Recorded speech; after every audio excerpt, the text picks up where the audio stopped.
அம்மா நீயே என் ஆறுதல், நீயே ஆரோக்கியமே என் அடைக்கலம், நீயே துணை தேடி வந்தோரின் குறை நீக்கிடவே சுனை போல சுரக்கும் உன் அருள்வரமே. அம்மா நீயே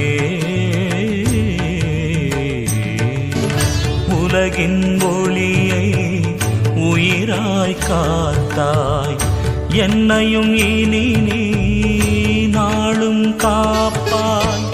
இயேசுவை போல நானும் நாளும், இயேசுவை போல நானும் நாளும் உன் அன்பில் வளர்வேன் வாழ்வேன். அம்மா அம்மா நீ